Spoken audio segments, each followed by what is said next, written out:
നമസ്കാരം. KCB വാർത്തകളിലേക്ക് സ്വാഗതം. ഞാൻ അബേഷ് രഘുവരൻ. പ്രധാന വാർത്തകൾ.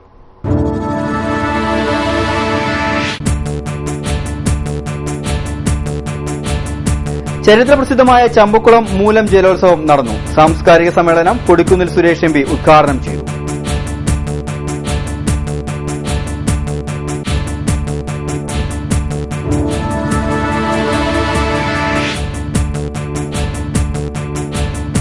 പഠിക്കൽ കൊണ്ട് കലമുടച്ച് മൂലം മത്സര വള്ളംകളി. കലങ്ങി തെളിഞ്ഞു എന്ന് കരുതിയെങ്കിലും തെളിയാതെ ബാക്കിയായി. വള്ളങ്ങളുടെ തർക്കത്തെ തുടർന്ന് ചുണ്ടൻ വള്ളങ്ങളുടെ ഫൈനൽ റദ്ദാക്കി.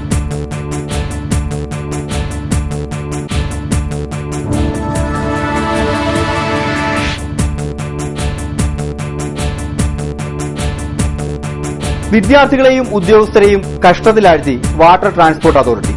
ചേന്നങ്കരി വേണാട്ടുകാട് ബോട്ട് സർവീസ് നടത്തുന്നത് തോന്നിയതുപോലെ.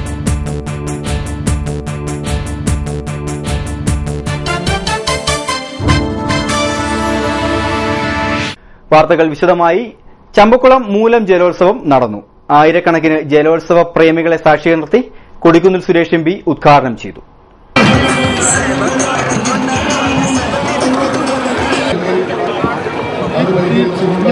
ചെറുവള്ളങ്ങൾ ദയവേദി ചെറുവെള്ളം അങ്ങോട്ട് മാറ്റണം. ഈ ചെറുവെള്ളം ഇവിടെ നിന്ന് മാറ്റണം. ജില്ലാ ഭരണകൂടത്തെയും അതോടൊപ്പം തന്നെ ശൃംഖലാസമിതിയും ഞാൻ ആത്മാർത്ഥമായി അഭിനന്ദിക്കുക. ചരിത്ര പ്രാധാന്യമുള്ള വള്ളംകളി, ചമ്പക്കുളം വള്ളംകളി ഒരു കാരണവശാലും നിന്നു പോകാൻ പാടില്ല എന്ന് നമ്മളെല്ലാവരും ആഗ്രഹിക്കുന്നു. ഈ വള്ളംകളിയെ സ്നേഹിക്കുന്ന ജനലക്ഷങ്ങൾ ഒരു കാരണവശാലും ഈ വള്ളംകളി ഒരു തരത്തിൽ നിൽക്കാൻ പാടില്ല. അതിന്റെ ചരിത്രപരമായ പാരമ്പര്യവും പൗരാണികമായ പാരമ്പര്യമെല്ലാം നിലനിർത്തിക്കൊണ്ട് തന്നെ നൂറ്റാണ്ടുകൾ പഴക്കമുള്ള ചമ്പക്കുളം മൂലം വള്ളംകളി വളരെ വിജയകരമായി എല്ലാ വർഷവും നടക്കണമെന്ന് ആഗ്രഹിക്കുന്നവരാണ് ഈ നാട്ടിലെ ജനങ്ങൾ. മൂലം വള്ളംകളി ഇതിനെ സംബന്ധിച്ച് ഇവിടെ ഈ മൂലം വള്ളംകളി 2000 രൂപ എത്തിയിരുന്ന കുട്ടനാട് ജലോത്സവമാണ് ചമ്പക്കുളം വള്ളം. മത്സരത്തിലേക്കാളേറെ ചരിത്രപരവും സാംസ്കാരിക സാമൂഹിക പശ്ചാത്തലവുമുള്ള മൂലക്കാഴ്ചയ്ക്കാണ് കുട്ടനാട് വേദിയായത്. മൂലം ജലോത്സവ മത്സര വള്ളംകളി കൊടിക്കുന്നിൽ സുരേഷ് MP ഉദ്ഘാടനം ചെയ്തു. തുടർന്ന് നടന്ന പൊതുസമ്മേളനം ഗോകുലം ഗോപാലൻ ഉദ്ഘാടനം ചെയ്തു. ആലപ്പുഴ RDO TR പ്രസാദ്, മോൻസി സോണി, ലിസമാസ് കറിയ, കുഞ്ഞുമോൾ സജീവ് തുടങ്ങിയവർ സംസാരിച്ചു. സംഘാടകർ കാഴ്ചക്കാരായി മാറിയപ്പോൾ ചരിത്രപ്രസിദ്ധമായ മൂലം വള്ളംകളി നാഥനില്ല കളരിയായി മാറി. ഉദ്ഘാടന വേദിയിൽ നിന്ന് ഒട്ടുമിക്ക പ്രമുഖരും വിട്ടുനിന്ന മൂലം വള്ളംകളി അക്ഷരാർത്ഥത്തിൽ അലങ്കോലമായി മാറി.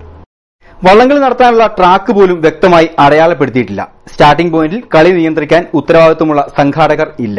സമയക്രമീകരണം തീരെയില്ല. ഒപ്പം അനിഷ്ട സംഭവങ്ങൾ നടക്കുമെന്ന കളക്ടറുടെ റിപ്പോർട്ടും. ഒരു മത്സര വള്ളംകളി അലങ്കോലപ്പെടാൻ ഇതിലേറെ എന്തുവേണം? 400 വർഷം പഴക്കമുള്ള ചരിത്രപ്രധാനമുള്ള ഒരു വള്ളംകളി അതിന്റെ യാതൊരു പാരമ്പര്യവും പ്രകടിപ്പിക്കാതെയാണ് ഇത്തവണയും മൂലം ജലോത്സവം കടന്നുപോയത്. നിശ്ചയിക്കപ്പെട്ട ഉദ്ഘാടകൻ ധനകാര്യമന്ത്രി KM മാണി, ടൂറിസം വകുപ്പ് മന്ത്രി AP അനിൽകുമാർ, എന്തിന് മുഖ്യ നടത്തിപ്പുകാരനായ ജില്ലാ കളക്ടർ പോലും വിട്ടുനിന്ന് ധന്യമാക്കിയ വേദിയിൽ ഉത്തരവാദിത്തത്തിന്റെ മാറാപ്പ് പേറിയെത്തിയ MP കൊടിക്കുന്നിൽ സുരേഷ് ജോലി നിർവഹിച്ച് തിരിച്ചുപോയി. നിറം മങ്ങിയ രീതിയിലെങ്കിലും മത്സര വള്ളംകളി ആർപ്പുവിളികളോടെ തുടങ്ങി. ചുണ്ടൻ വള്ളംകളിയിൽ പ്രമുഖരായ UBC അടക്കം ഫൈനലിലേക്ക് പ്രവേശിച്ചെങ്കിലും ഫൈനൽ ലൈനപ്പിൽ അനാവശ്യമായുണ്ടായ തർക്കമാണ് മത്സരം റദ്ദു ചെയ്യുന്നതിലേക്ക് നയിച്ചത്. എങ്ങനെ ഒരു മഹാസംഭവം അലങ്കോലമായി നടത്താമെന്നതിന്റെ നേർക്കാഴ്ചയാണ് മൂലം വള്ളംകളിയിൽ ഇന്ന് പ്രകടമായത്.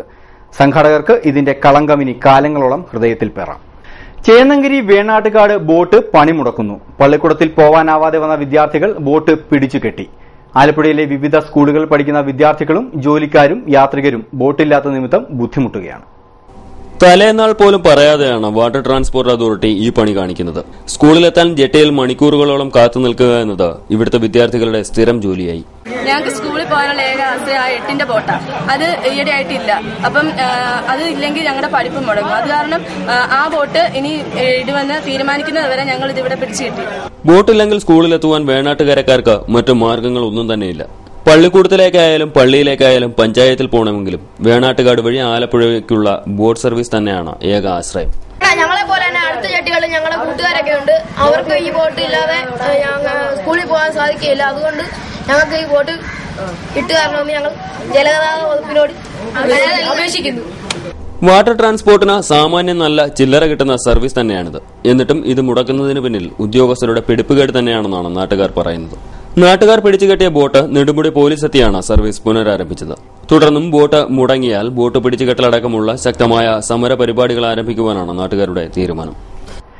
കുട്ടനാടിനെയും അപ്പർ കുട്ടനാടിനെയും വെള്ളപ്പൊക്കത്തിൽ നിന്ന് രക്ഷിച്ചു നിർത്തേണ്ട തണ്ണീർമുക്കം ബണ്ടിനും തോട്ടപ്പള്ളി സ്പിൽവേക്കും പറയാനുള്ളത് പരാധീനതകളുടെ കഥകൾ മാത്രം. ഒരു വലിയ പ്രദേശത്തിന്റെ രക്ഷയ്ക്കായി നിർമ്മിച്ച ഇവ കാലാനുസൃതമായി നവീകരിക്കുവാൻ ബന്ധപ്പെട്ട ഉദ്യോഗസ്ഥരോ വകുപ്പുകളോ താൽപര്യം കാണിക്കാത്തതാണ് ഈ അവസ്ഥയ്ക്ക് കാരണം. കുട്ടനാടിന് പുറമെ പത്തനംതിട്ടയ്ക്ക് കൂടി പ്രയോജനമാകുന്ന കുട്ടനാട് പാക്കേജ് പരാജയമായതോടെ നവീകരണത്തിനുള്ള അവസാന ശ്രമവും പരാജയപ്പെട്ടിരിക്കുകയാണ്. കുട്ടനാട് പാക്കേജിന്റെ നടത്തിപ്പ് പരാജയത്തിന് പിന്നിലെ പ്രശ്നങ്ങളെ ചൂണ്ടിക്കാട്ടി കഴിഞ്ഞ ലോക്സഭാ തെരഞ്ഞെടുപ്പ് കാലത്ത് ഇരുമുന്നണികളും ആരോപണ പ്രത്യാരോപണങ്ങൾ നടത്തിയിരുന്നു. അതേസമയം ആരോപണം ഉന്നയിക്കുന്നവർ പാക്കേജ് പരാജയമാകാൻ കാരണമെന്ത് എന്ന് ചിന്തിക്കുന്നതുമില്ല. തോട്ടപ്പള്ളി സ്പിൽവേയും തണ്ണീർമുക്കം ബണ്ടും നവീകരിക്കുവാനുള്ള പദ്ധതികളും കുട്ടനാട് പാക്കേജിൽ ഉൾപ്പെടുത്തിയിരുന്നു. കഴിഞ്ഞ വർഷം തുടർച്ചയായി കുട്ടനാട് പ്രളയത്തിൽ മുങ്ങിയപ്പോൾ പ്രതിക്കൂട്ടിലായത് തണ്ണീർമുക്കം ബണ്ടും തോട്ടപ്പള്ളി സ്പിൽവേയുമാണ് എന്നത് മറ്റൊരു വസ്തുത. ഇവയുടെ നവീകരണത്തിനായി അന്ന് പ്രഖ്യാപിച്ച പദ്ധതികളെല്ലാം തന്നെ മഴവെള്ളപ്പാച്ചിൽ ഒലിച്ചുപോയ അവസ്ഥയാണ്. മഴവെള്ളത്തിനൊപ്പം കിഴക്കൻ വെള്ളവും ശക്തമായി വന്നതോടാണ് കഴിഞ്ഞ മൺസൂൺ കാലത്ത് കുട്ടനാടിനെ വെള്ളപ്പൊക്കം രൂക്ഷമായി ബാധിച്ചത്. ഇത്തവണ മഴ വലിയ തോതിൽ കടുത്തിട്ടില്ല എന്നതാണ് കുട്ടനാടിനെ വെള്ളപ്പൊക്കത്തിൽ നിന്നും രക്ഷിക്കുന്നത്. തോട്ടപ്പള്ളി സ്പിൽവേയിലെ ഷട്ടറുകളിൽ ചിലത് സാങ്കേതിക തകരാർ മൂലം ഉയർത്തുവാൻ കഴിയില്ല. മണൽ അടിഞ്ഞുകൂടിയതിനാൽ വെള്ളം സ്പിൽവേ വഴി വേഗത്തിൽ ഒഴുകിപ്പോകില്ല. പമ്പ, അച്ചൻകോവിൽ, മണിമല, മീനച്ചിൽ തുടങ്ങിയ ആറുകളിൽ നിന്നായി ഓരോ സെക്കൻഡിലും 1,90,000 ഖനയടി വെള്ളമാണ് കുട്ടനാട്ടിലേക്ക് ഒഴുകിയെത്തുന്നത്. വേമ്പനാട് കായലിൽ നിന്നും തണ്ണീർമുക്കം ബണ്ടിലേക്കുള്ള വെള്ളം ഫോർട്ട് കൊച്ചി തോപ്പുംപടി ഭാഗത്തൂടിയാണ് അറബിക്കടലിൽ പതിക്കുന്നത്. കടലിലെ വേലിയേറ്റം കായലിൽ നിന്നുള്ള വെള്ളം ഇറങ്ങുന്നതിന് മന്ദഗതിയിലാക്കാറുണ്ട്. കുട്ടനാട് പാക്കേജിന്റെ നടത്തിപ്പ് തന്നെ അനിശ്ചിതത്വത്തിലായിരിക്കുമ്പോൾ തണ്ണീർമുക്കം ബണ്ടിന്റെയും തോട്ടപ്പള്ളി സ്പിൽവേയുടെ നവീകരണം നടക്കാൻ ഇനി എത്ര നാൾ കാത്തിരിക്കണമെന്ന് കുട്ടനാട്ടുകാർക്ക് പോലും നിശ്ചയമില്ല. News desk KCV. തായങ്കരി മുട്ടുതോട് പോളയും മറ്റു മാലിന്യങ്ങളും നിറഞ്ഞ് ദുർഗന്ധം വമിക്കുന്നത് മൂലം പ്രാഥമിക ആവശ്യങ്ങൾക്ക് പോലും വെള്ളമില്ലാതെ ബുദ്ധിമുട്ടുകയാണ് പ്രദേശവാസികൾ. തായങ്കരി മൂലേപ്പാലം മുതൽ വടക്കോട്ട് കിടക്കുന്ന മുട്ടുതോട്ടിൽ പോളയും മറ്റു മാലിന്യങ്ങളും നിറഞ്ഞതുമൂലം ഏറെ ദുരിതത്തിലാണ് പ്രദേശവാസികൾ. തോടിന് ഇരുകരകളിലുമായി താമസിക്കുന്ന 70ഓളം കുടുംബങ്ങൾ കുളിക്കുവാനും മറ്റ് പ്രാഥമിക ആവശ്യങ്ങൾക്കും വെള്ളമില്ലാതെ ഇതുമൂലം നട്ടം തിരിയുകയാണ്.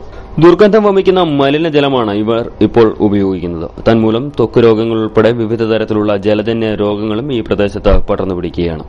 വർഷങ്ങളായി കുടിവെള്ളം പോലും എത്തിച്ചേരാത്ത ഈ പ്രദേശത്ത് വില കൊടുത്ത് വാങ്ങുന്ന വെള്ളമാണ് ഏക ആശ്രയം. കർഷക തൊഴിലാളികളും കൂലിപ്പണിക്കാരും താമസിക്കുന്ന പ്രദേശത്ത് ഈ നാട്ടുതോട്ടിലെ മലിനജലമാണ് ജനങ്ങൾ ഉപയോഗിക്കുന്നത്. എന്നിട്ട് പഞ്ചായത്തോ മറ്റ് അധികാരികളോ ഈ ഭാഗത്തേക്ക് തിരിഞ്ഞു നോക്കുന്നില്ല എന്നുള്ളതാണ് നാട്ടുകാരുടെ പരാതി. ഈ വെള്ളം കലങ്ങി കിടക്കുന്നതുകൊണ്ട് ഞങ്ങൾക്ക് ഞങ്ങളുടെ കൈ നനയ്ക്കാനോ കുളിക്കാനോ നനയ്ക്കാനൊന്നുമല്ല, കുഞ്ഞുങ്ങൾക്കെല്ലാം ചോർച്ചില്ല. ഈ ചൊറിഞ്ഞു പൊട്ടുക, ഈ അണുക്കൾ വെള്ളത്തിൽ ഞങ്ങൾ കുളിച്ചിട്ട് ചെല്ലുമ്പോൾ ഞങ്ങൾക്ക് വീട്ടിലെല്ലാവർക്കും വയറ്റിളക്കോ ഛർദിലും ഒക്കെയാണ്. ഈ ഇതൊന്ന് വാരി ഇവിടെ ഈ പോള വാരാൻ ഞങ്ങൾ പല പ്രാവശ്യം അപേക്ഷ കൊടുത്തിട്ട് ഈ സർക്കാർ പഞ്ചായത്ത് ഒന്നും തിരിഞ്ഞു പോലും നോക്കുന്നില്ല. ഞങ്ങൾക്ക് ഒരു തരത്തിൽ ഇവിടെ കുനിയാൻ നിവൃത്തിയില്ല. കുടിവെള്ളമില്ല. ഞങ്ങൾ രാമങ്കേരി ചേർന്ന് 40 രൂപ 50 രൂപ കൊടുത്ത് വേണം കുടിവെള്ളം കൊണ്ടുവരാൻ. ഞങ്ങൾക്ക് കുടിവെള്ളമില്ല. ഞങ്ങൾ വല്ലവരും എന്താ കിണറ്റിൽ ചെന്ന് ഒരു ദിവസം 2 ദിവസം ഈ കോളനിയിൽ ഇത്രയും പേര് കിടക്കുന്നവർ ചെന്ന് കോരാൻ നിൽക്കുമോ? അവർ 2 ദിവസം കോരിയാൽ 3-ാം ദിവസം അവർ കോരാൻ പറ്റത്തില്ലെന്ന് പറയും. ഞങ്ങൾക്ക് ഈ അളിഞ്ഞ വെള്ളം കോരി വേണം പാത്രം കഴുകാനും ഞങ്ങൾ ഭക്ഷണം ഉണ്ടാക്കാനും ഒക്കെ.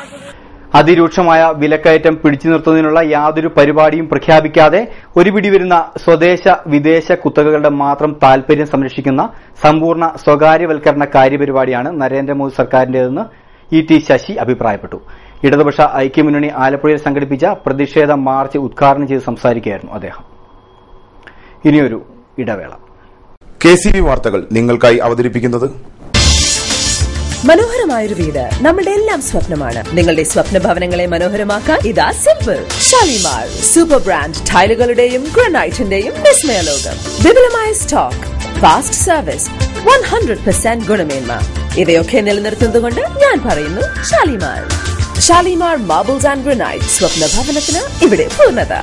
Shalimar marbles and granite, Manikkachira, AC road, Changanassery.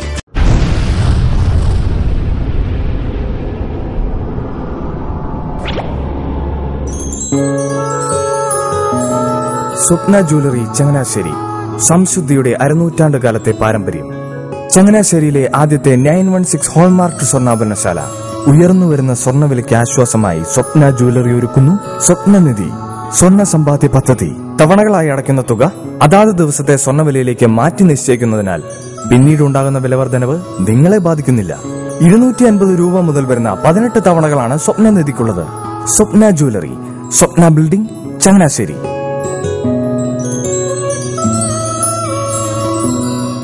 എന്റെ മോഹനേട്ടാ, എളുപ്പ വഴികളും കുറുക്കു വഴികളും നോക്കി പോകുമ്പോഴാ നമ്മളെ ആരെങ്കിലും പറ്റിക്കണത്. എന്നെ ഇന്നവരാരെങ്കിലും പറ്റിച്ചിട്ടുണ്ടോ? കാരണം എന്താ? എനിക്ക് ബുദ്ധിയുണ്ട്. അനു തിരക്കിലായിരിക്കും അല്ലേ? അതെ.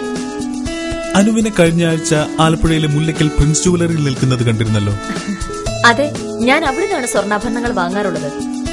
അതെന്താ, മറ്റൊരുപാട് ജുവലറികൾ അവിടെ ഉണ്ടല്ലോ, പിന്നെന്താ മുല്ലയ്ക്കൽ പ്രിൻസ് ജുവലറിയിൽ നിന്ന് തന്നെ സ്വർണ്ണാഭരണങ്ങൾ വാങ്ങുന്നത്? അതെല്ലാവർക്കും അറിയാവുന്ന കാര്യമല്ലേ. ഗുണമേന്മയിലും വിശ്വസ്തതയിലും 2 പതിറ്റാണ്ടിന്റെ പാരമ്പര്യമുള്ള മുല്ലയ്ക്കൽ പ്രിൻസ് ജുവലറിയിലെ ഏറ്റവും ചെറിയ ആഭരണങ്ങളിൽ പോലും 916 BIS ഹോൾമാർക്ക് മുദ്ര ഉറപ്പുവരുത്തുന്നു. ആരുടെയും സങ്കല്പത്തിന് അനുയോജ്യമായ വ്യത്യസ്തതരം ഡിസൈൻസ്. അങ്ങനെയാവുമ്പോൾ പണിക്കൂലി കൂടുതലായിരിക്കും അല്ലേ? ഏറ്റവും കുറഞ്ഞ പണിക്കൂലി. മാത്രമല്ല 916 BIS ഹോൾമാർക്കഡ് സ്വർണ്ണാഭരണങ്ങൾ മാറ്റി വാങ്ങുമ്പോൾ വിലയിലോ തൂക്കത്തിലോ കുറവ് വരുന്നില്ല. അപ്പോൾ ശരിക്കും ഹീറോ മുല്ലയ്ക്കൽ പ്രിൻസ് ജുവലറിയാണല്ലേ? അത് പിന്നെ പറയാനുണ്ടോ? 100% BIS ഹോൾമാർക്കഡ് സ്വർണ്ണാഭരണങ്ങൾ വിൽക്കുന്ന സ്വർണ്ണാഭരണശാല പ്രിൻസ് ജുവലറി, മുല്ലയ്ക്കൽ, ആലപ്പുഴ. വാർത്തകൾ തുടരുന്നു. പത്തനംതിട്ട ജില്ലയിൽ തട്ടുകടകൾ നടത്തുന്നവർ ഭക്ഷ്യസുരക്ഷാ വിഭാഗത്തിൽ നിന്നും രജിസ്ട്രേഷൻ അല്ലെങ്കിൽ ലൈസൻസ് എടുക്കണമെന്ന് ഭക്ഷ്യസുരക്ഷാ അസിസ്റ്റന്റ് കമ്മീഷണർ അറിയിച്ചു. തട്ടുകടകളിൽ ഉപയോഗിക്കുന്ന കുടിവെള്ളത്തിന്റെ ഗുണനിലവാര പരിശോധനാ റിപ്പോർട്ട് കൈവശം സൂക്ഷിക്കണം. നിബന്ധനകൾ പാലിക്കാതെ തട്ടുകടകൾ പ്രവർത്തിക്കരുതെന്നും ഭക്ഷ്യസുരക്ഷാ അസിസ്റ്റന്റ് കമ്മീഷണർ അറിയിച്ചു. സംസ്ഥാന കൈത്തറി ടെക്സ്റ്റൈൽസ് വകുപ്പ് നടപ്പാക്കുന്ന കലാപരമായ കൈത്തറി വിപുലീകരണ പദ്ധതിയുടെ 2014-15 സാമ്പത്തിക വർഷത്തെ ഗുണഭോക്താക്കളെ കണ്ടെത്തുന്നതിന് അപേക്ഷ ക്ഷണിച്ചു. അപേക്ഷാ ഫോറം അതാത് ജില്ലാ വ്യവസായ കേന്ദ്രത്തിൽ ലഭിക്കും. പരിശോധനയ്ക്ക് ശേഷം 50 പേരെ ഗുണഭോക്താക്കളായി തിരഞ്ഞെടുക്കുകയും ഇവർക്കായി പരിശീലന പരിപാടികളും വിവിധ മാർഗനിർദ്ദേശങ്ങളും നൽകുകയും ചെയ്യും. ഇതിനൊപ്പം മികച്ച ഉൽപ്പന്നത്തിന്റെ മാതൃകകൾ നെയ്തെടുക്കുന്നതിനുള്ള സാമ്പത്തിക സഹായം നൽകും. താൽപര്യമുള്ളവർ അതാത് ജില്ലാ വ്യവസായ കേന്ദ്രവുമായി ബന്ധപ്പെടണം. 1993 ജനുവരി 1 മുതൽ 2014 ജൂൺ 21 വരെയുള്ള കാലയളവിൽ രജിസ്ട്രേഷൻ പുതുക്കാൻ കഴിയാത്ത സീനിയോറിറ്റി നഷ്ടപ്പെട്ടിട്ടുള്ള ഉദ്യോഗാർത്ഥികൾക്ക് സീനിയോറിറ്റി നിലനിർത്തി രജിസ്ട്രേഷൻ പുതുക്കുന്നതിന് അനുമതി നൽകി സർക്കാർ ഉത്തരവ് പുറപ്പെടുവിച്ചു. ഈ ഉത്തരവ് പ്രകാരം രജിസ്ട്രേഷൻ ഐഡന്റിറ്റി കാർഡിൽ പുതുക്കേണ്ട 1992 ഒക്ടോബർ മുതൽ 2014 മാർച്ച് വരെ രേഖപ്പെടുത്തിയിട്ടുള്ളവർക്ക് ഈ ആനുകൂല്യം ലഭിക്കും. എംപ്ലോയ്മെന്റ് എക്സ്ചേഞ്ച് മുഖേന 1993 ജനുവരി 1-നും 2014 ജൂൺ 21-നും നിയമനം ലഭിച്ചിട്ടും ജോലിയിൽ പ്രവേശിക്കാതെ നിയമനാധികാരിയിൽ നിന്ന് ലഭിച്ച നോൺ ജോയിനിംഗ് സർട്ടിഫിക്കറ്റ് യഥാസമയം ഹാജരാക്കാതിരുന്നത് മൂലം സീനിയോറിറ്റി നഷ്ടപ്പെട്ടവർക്കും ആനുകൂല്യം ലഭിക്കും. മെഡിക്കൽ ഗ്രൌണ്ടിലും ഉപരിപഠനാർത്ഥവും എംപ്ലോയ്മെന്റ് എക്സ്ചേഞ്ച് മുഖേന ജോലി പൂർത്തിയാക്കാനാവാതെ വിടുതൽ ചെയ്ത് രാജിവെച്ചവർ ഹാജരാക്കുന്ന medical certificate, course certificate, mark list, ജയിച്ചതോ തോറ്റതോ ആയ സർട്ടിഫിക്കറ്റ്, TC എന്നിവ ഹാജരാക്കി അപേക്ഷ സമർപ്പിച്ചാൽ ആനുകൂല്യം ലഭിക്കും. നിയമ നടപടിയുടെ ഭാഗമായോ മനഃപൂർവ്വം ജോലിയിൽ ഹാജരാകാതിരുന്നതിനാലോ സീനിയോറിറ്റി നഷ്ടപ്പെട്ട ഉദ്യോഗാർത്ഥികൾക്ക് ആനുകൂല്യം ലഭിക്കില്ല. ഉത്തരവിന്റെ ആനുകൂല്യം ലഭിക്കുന്നതിന് അർഹതയുള്ള എംപ്ലോയ്മെന്റ് എക്സ്ചേഞ്ചിൽ പേര് രജിസ്റ്റർ ചെയ്ത ഉദ്യോഗാർത്ഥികൾക്ക് ഓഗസ്റ്റ് 31 വരെ ഏതെങ്കിലും പ്രവൃത്തി ദിവസം നേരിട്ടോ ദൂതൻ മുഖേനയോ അപേക്ഷ സമർപ്പിക്കാവുന്നതാണ്. ഇൻസ്റ്റിറ്റ്യൂട്ട് ഓഫ് ഹ്യൂമൻ റിസോഴ്സ് ഡെവലപ്മെന്റിന്റെ ആഭിമുഖ്യത്തിൽ വടക്കഞ്ചേരി അപ്ലൈഡ് സയൻസ് കോളേജിൽ ആരംഭിക്കുന്ന post graduate diploma in audio engineering 1 വർഷ കോഴ്സിലേക്ക് ബിരുദവും സംഗീതത്തിൽ അഭിരുചിയുമുള്ള വിദ്യാർത്ഥികളിൽ നിന്നും അപേക്ഷ ക്ഷണിച്ചു. വിശദവിവരങ്ങൾ www.ihrd.ac.in, www.casvdy.org എന്ന വെബ്സൈറ്റുകളിൽ ലഭിക്കും. ജലസ്രോതസ്സുകൾ മലിനപ്പെടുന്നതുമൂലം കോളറ, മഞ്ഞപ്പിത്തം, ടൈഫോയിഡ്, വയറിളക്കം തുടങ്ങിയ ജലജന്യ രോഗങ്ങൾ ഉണ്ടാകാൻ സാധ്യത ഉള്ളതിനാൽ ജാഗ്രത പുലർത്തണമെന്ന് പത്തനംതിട്ട ജില്ലാ ആരോഗ്യ മെഡിക്കൽ ഓഫീസർ അറിയിച്ചു. മല്ലപ്പള്ളി കെൽട്രോൺ നോളജ് സെന്ററിൽ ആരംഭിക്കുന്ന fire and safety, AutoCAD, hardware and animation കോഴ്സുകളിലേക്ക് അപേക്ഷ ക്ഷണിച്ചു. വിശദവിവരങ്ങൾക്ക് നോളജ് സെന്ററുമായി ബന്ധപ്പെടണം. മുൻ MLA തോമസ് ജോണിന്റെ 33ാം ചരമവാർഷികം ആചരിച്ചു. തോമസ് ജോൺ സ്മൃതി മണ്ഡപത്തിൽ പുഷ്പാർച്ചനയും തുടർന്ന് അനുസ്മരണ സമ്മേളനവും നടന്നു. കേരള കോൺഗ്രസ് സംസ്ഥാന സെക്രട്ടറി അഡ്വക്കേറ്റ് ജേക്കബ് എബ്രഹാം അനുസ്മരണ സമ്മേളനം ഉദ്ഘാടനം ചെയ്തു. അദ്ദേഹം ജീവിച്ചിരുന്ന കാലയളവിൽ അദ്ദേഹം കുട്ടനാടിന് വേണ്ടി, കുട്ടനാടിന്റെ പൊതുസമൂഹത്തിന് വേണ്ടി, കുട്ടനാടൻ ജനതയുടെ ഉന്നമനത്തിന് വേണ്ടി, കുട്ടനാടിന്റെ സമഗ്ര പുരോഗതിക്ക് വേണ്ടി അദ്ദേഹം നടത്തിയിട്ടുള്ള ധീരമായ കാൽവെപ്പുകൾ ഈ സമൂഹം ഇന്നും നന്ദിയോടെ സ്മരിക്കുന്നത് കൊണ്ടാണ് 33ാമത്തെ വർഷത്തിലും ഇതുപോലെ അദ്ദേഹത്തെ സ്മരിക്കുവാൻ വേണ്ടി ഇവിടെ ജനം കൂടിയിട്ടുണ്ട്.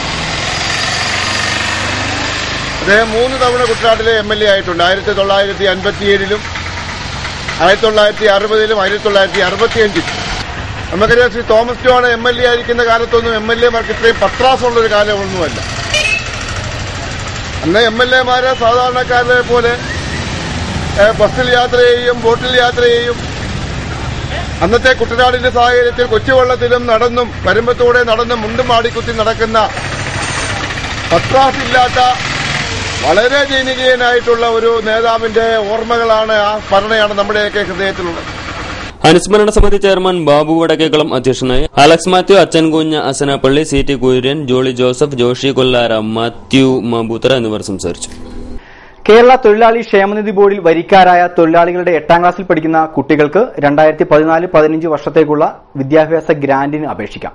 അപേക്ഷാ ഫോമും പ്രോസ്പെക്ടസും ജില്ലാ ഓഫീസിൽ നിന്ന് ലഭിക്കും. മേൽവിലാസം രേഖപ്പെടുത്തി 5 രൂപ സ്റ്റാമ്പ് പതിച്ച 22:10 സെന്റിമീറ്റർ വലിപ്പമുള്ള കവർ സഹിതം അപേക്ഷിച്ചാൽ തപാലിൽ ലഭിക്കും. പൂരിപ്പിച്ച അപേക്ഷ രക്ഷകർത്താവ് ജോലി ചെയ്യുന്ന സ്ഥാപനത്തിലെ തൊഴിലുടമയുടെ ശുപാർശയോടുകൂടി കുട്ടുപഠിക്കുന്ന സ്കൂൾ മേധാവിയെ കൊണ്ട് സാക്ഷ്യപ്പെടുത്തി 7ാം ക്ലാസ്സിൽ ലഭിച്ച മാർക്ക് ലിസ്റ്റിന്റെ പ്രത്യേക കോപ്പി പ്രിൻസിപ്പൽ സാക്ഷ്യപ്പെടുത്തിയത് സഹിതം ജൂലൈ 30-നകം അപേക്ഷകന്റെയോ രക്ഷകർത്താവിന്റെയോ ബാങ്ക് പാസ്ബുക്കിന്റെ 1ാം പേജിന്റെ പകർപ്പ് സഹിതം ജില്ലാ ലേബർ വെൽഫെയർ ഫണ്ട് ഇൻസ്പെക്ടർ ഓഫീസിൽ നൽകണം. 7ാം ക്ലാസ്സിലെ വർഷാവസാന പരീക്ഷയുടെ മാർക്കിന്റെ അടിസ്ഥാനത്തിലാണ് വിദ്യാഭ്യാസ ഗ്രാന്റിനുള്ള അർഹത. 40% കുറവ് മാർക്കുള്ള കുട്ടികൾ അപേക്ഷിക്കേണ്ടതില്ല. 8ാം ക്ലാസ്സിൽ ഗ്രാന്റ് ലഭിച്ചവരും പാസ്സായിട്ടുള്ളവരും 9ാം ക്ലാസ്സിലേക്കും 9ാം ക്ലാസ്സിൽ ഗ്രാന്റ് ലഭിച്ചവരും ജയിച്ചവരും 10ാം ക്ലാസ്സിലേക്കും ഗ്രാന്റ് പുതുക്കുന്നതിനായുള്ള അപേക്ഷ ജൂലൈ 30-ന് അകം നൽകണം. അപേക്ഷകൾ അതാത് ലേബർ വെൽഫെയർ ഫണ്ട് ഓഫീസിൽ ലഭിക്കണം. പത്തനംതിട്ട ജില്ലയിലെ 5 താലൂക്കുകളിലായി രൂപീകരിച്ച സ്പെഷ്യൽ സ്ക്വാഡ് നടത്തിയ പരിശോധനയിൽ അനർഹമായി കൈവശം വെച്ചിരുന്ന 33 BPL AY കാർഡുകൾ കണ്ടെത്തി APL വിഭാഗത്തിലേക്ക് മാറ്റിയെന്ന് പത്തനംതിട്ട ജില്ലാ സപ്ലൈ ഓഫീസർ അറിയിച്ചു. ഇത്തരം കാർഡുകൾ അനർഹമായി കൈവശം വെച്ചിരിക്കുന്നത് കണ്ടെത്തുന്ന പക്ഷം കർശന നിയമ നടപടികൾ സ്വീകരിക്കുമെന്ന് ജില്ലാ സപ്ലൈ ഓഫീസർ അറിയിച്ചു. എല്ലാ BPL AY കാർഡുകളിലെയും ഓരോ അംഗത്തിനും മെയ് മാസത്തിലെ നോർമൽ പഞ്ചസാര 400 ഗ്രാം വീതം കിലോഗ്രാമിന് 13.50 രൂപ നിരക്കിൽ ജൂലൈ 12 വരെ റേഷൻ കടകളിൽ ലഭിക്കുമെന്ന് ജില്ലാ സപ്ലൈ ഓഫീസർ അറിയിച്ചു. സാമൂഹ്യ സേവന രംഗത്തും വികസന പ്രവർത്തനങ്ങളിലും ഉന്നത നിലവാരം പുലർത്തുന്ന യുവജന സന്നദ്ധ സംഘടനകൾക്കും വ്യക്തികൾക്കും 2013-14 വർഷത്തെ ദേശീയ യൂത്ത് അവാർഡിന് കേന്ദ്ര കായിക യുവജനകാര്യ മന്ത്രാലയം അപേക്ഷ ക്ഷണിച്ചു. യുവജനക്ഷേമ വകുപ്പ് സെക്രട്ടറി ചെയർമാനായ സംസ്ഥാനതല തെരഞ്ഞെടുപ്പ് കമ്മിറ്റി പരിശോധിച്ച് തയ്യാറാക്കുന്ന റാങ്ക് ലിസ്റ്റിൽ നിന്ന് മുൻഗണനാക്രമത്തിൽ 10 വ്യക്തികളെയും 2 സന്നദ്ധ സംഘടനകളെയും സർക്കാർ ശുപാർശ ചെയ്യും. വിശദവിവരങ്ങൾക്ക് 04234221-895 എന്ന നമ്പറിൽ ബന്ധപ്പെടുക. പുരുഷന്മാർക്കുള്ള സൌജന്യ നോൺ സ്കാൽപ്പൽ വാസക്ടമി ക്യാമ്പുകൾ ജില്ലയിലെ വിവിധ ആശുപത്രികളിൽ ജൂലൈ 17, 18, 19, 21, 24, 25, 29 തീയതികളിൽ നടത്തും. ജൂലൈ 17-ന് ചെങ്ങന്നൂർ താലൂക്ക് ആശുപത്രി, 18-ന് ഹരിപ്പാട് താലൂക്ക് ആശുപത്രി, 19-ന് ചേർത്തല താലൂക്ക് ആശുപത്രി, 21-ന് മാവേലിക്കര ജില്ലാ ആശുപത്രി, 24-ന് എടത്വ സാമൂഹിക ആരോഗ്യ കേന്ദ്രം, 25-ന് ആലപ്പുഴ ജനറൽ ആശുപത്രി, 29-ന് കായംകുളം ഗവൺമെന്റ് ആശുപത്രി എന്നിവിടങ്ങളിലാണ് ശസ്ത്രക്രിയ ക്യാമ്പ് നടക്കുക. കൂടുതൽ വിവരം ജില്ലാ സർക്കാർ ആശുപത്രികളിൽ ലഭിക്കും. കേരള ഖാദി ഗ്രാമ വ്യവസായ ബോർഡിൽ CBC പദ്ധതി പ്രകാരം അനുവദിച്ച തുക തിരിച്ചടയ്ക്കുന്നതിന് ഒറ്റത്തവണ തീർപ്പാക്കൽ പദ്ധതി നടത്തുന്നു. ഒറ്റത്തവണയായി കുടിശ്ശിക അടയ്ക്കുന്നവർക്ക് പിഴപലിശ ഇളവ് നൽകും. ഇതിനുള്ള അവസരം ഒക്ടോബർ 31 വരെ മാത്രമായിരിക്കുമെന്ന് ഖാദി ബോർഡ് സെക്രട്ടറി അറിയിച്ചു. നെല്ല് സംഭരണ വകയിൽ കർഷകർക്ക് കൊടുത്തു തീർക്കാനുള്ള നെല്ലുവില ജൂലൈ 15-നകം വിതരണം ചെയ്യണമെന്നുള്ള മുഖ്യമന്ത്രിയുടെ പ്രഖ്യാപനം പ്രാവർത്തികമാക്കണമെന്ന് അഖില കേരള കുട്ടനാട് നെൽ നാളികേര കർഷക federation president baby Parakkad. April 5 വരെ PRS എഴുതിയ കർഷകർക്ക് ഇതിനകം നെല്ലുവില കൊടുത്തു കഴിഞ്ഞെന്നും അഖില കുട്ടനാട് നെൽ കാർഷിക മേഖലയിൽ കൊടുത്തു തീർക്കുവാനുള്ള തുക ആലപ്പുഴയിൽ 68.30 കോടിയും, കോട്ടയത്ത് 26.11 കോടിയും, പത്തനംതിട്ടയിൽ 9.58 കോടിയുമാണെന്നും കൃഷിക്കാരോട് നൽകിയ വാഗ്ദാനമനുസരിച്ച് അടിയന്തരമായി തുക വിതരണം നടത്തണമെന്നും ബേബി പാറക്കാടൻ ആവശ്യപ്പെട്ടു. ഇപ്പോൾ തന്നെ 100 ദിവസം കുടിശ്ശികയായിരിക്കുന്നു. ഒരു കൃഷി സമയം തന്നെ കുടിശ്ശിക വരുത്തിയ സന്ദർഭം ഇതിനു മുമ്പ് ഉണ്ടായിട്ടില്ല. ജില്ലയിലെ ബാങ്കുകൾ വായ്പാ നയം ഉദാരമാക്കണമെന്നും നെല്ല് സംഭരണ PRS ഈടിന്മേൽ നെൽ കർഷകർക്ക് നെല്ല് വില കൊടുക്കുന്നതിനുള്ള നയരൂപീകരണം നടത്തണമെന്നും കർഷക ഫെഡറേഷൻ ആവശ്യപ്പെട്ടു. കാനറ ബാങ്ക് ഇത്തരത്തിൽ നടത്തുന്ന പ്രവർത്തനങ്ങളെ കർഷക ഫെഡറേഷൻ അഭിനന്ദിച്ചു. കിലോഗ്രാമിന് സംഭരണ വില 19 രൂപയായി സർക്കാർ പ്രഖ്യാപിച്ച മാർച്ച് 3 ഇറക്കിയ ഉത്തരവിലൂടെ പൂർവ്വകാല പ്രാബല്യം നൽകി ഈ സീസണിൽ സംഭരിച്ച മുഴുവൻ നെല്ലിലും 19 രൂപ പ്രകാരം നെല്ല് വില വിതരണം ചെയ്യണമെന്നും ആവശ്യമുയർന്നു. കോട്ടയം ജില്ലയിൽ ഗവേണൻസ് പ്രവർത്തനങ്ങൾ ഊർജിതമാക്കാൻ ജില്ലാ കളക്ടർ അജിത് കുമാറിന്റെ അധ്യക്ഷതയിൽ ചേർന്ന ഗവേണൻസ് സൊസൈറ്റി യോഗം തീരുമാനിച്ചു. റവന്യൂ വകുപ്പ് നൽകുന്ന 24 സർട്ടിഫിക്കറ്റുകൾക്കായി ജനങ്ങൾ അതത് മേഖലകളിലെ അക്ഷയ കേന്ദ്രങ്ങളിൽ അപേക്ഷ നൽകണമെന്ന് ജില്ലാ കളക്ടർ നിർദ്ദേശിച്ചു. ജാതി സർട്ടിഫിക്കറ്റ്, താമസക്കാരനാണെന്ന് തെളിയിക്കുന്നതിനുള്ള സർട്ടിഫിക്കറ്റ്, തിരിച്ചറിയൽ certificate, relation certificate, nativity certificate, പിന്തുടർച്ച അവകാശം എന്നിവയ്ക്കാണ് അക്ഷയ കേന്ദ്രങ്ങളിൽ അപേക്ഷ സമർപ്പിക്കേണ്ടത്. ഓൺലൈനായി സർട്ടിഫിക്കറ്റുകൾ സമർപ്പിക്കുന്നതിലെ പുരോഗതി വിലയിരുത്തുന്നതിന് താലൂക്ക് തലത്തിൽ വില്ലേജ് ഓഫീസർമാരുടെ യോഗം എല്ലാ മാസത്തിലും നടത്തുവാൻ RDOമാർക്ക് കളക്ടർ നിർദ്ദേശം നൽകി. മങ്കൊമ്പ് തെക്കേക്കര ഒന്നാംകര SNDP ശാഖായോഗത്തിന്റെ നേതൃത്വത്തിൽ 39ാമത് വാർഷിക പൊതുയോഗം സംഘടിപ്പിക്കുന്നു. ഞായറാഴ്ച രാവിലെ 10 നടക്കുന്ന യോഗം Kuttanad union president PA Madhusoodanan ഉദ്ഘാടനം ചെയ്യും. ഇനി ചരമവാർത്തകൾ. മിത്രക്കരി വഴിക്കളം മാധവിയമ്മ നിര്യാതയായി. 85 വയസ്സായിരുന്നു. സംസ്കാരം ശനിയാഴ്ച 2-ന് വീട്ടുവളപ്പിൽ. കാവാലം കിഴക്കേക്കുന്നുമ്മ ചാവടിയിൽ വീട്ടിൽ CV ചന്ദ്രൻകുട്ടി നിര്യാതനായി. 62 വയസ്സായിരുന്നു. സംസ്കാരം ശനിയാഴ്ച 3-ന് വീട്ടുവളപ്പിൽ. പ്രധാന വാർത്തകൾ ഒരിക്കൽ കൂടി.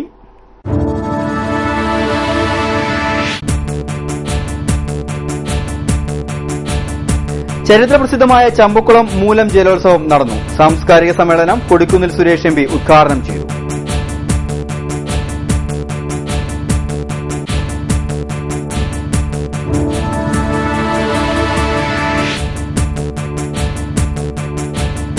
പടിക്കൽ കൊണ്ട് കലമുടച്ച് മൂലം മത്സര വള്ളംകളി. കലങ്ങി തെളിഞ്ഞു എന്ന് കരുതിയെങ്കിലും തെളിയാതെ ബാക്കിയായി. വള്ളങ്ങളുടെ തർക്കത്തെ തുടർന്ന് ചുണ്ടൻ വള്ളങ്ങളുടെ ഫൈനൽ റദ്ദാക്കി.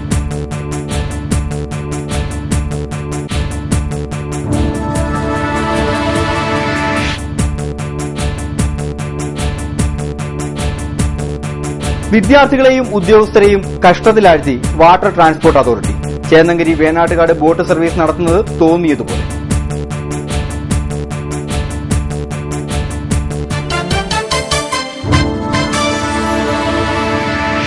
ഇതോടെ വാർത്തകൾ കഴിഞ്ഞു. നമസ്കാരം.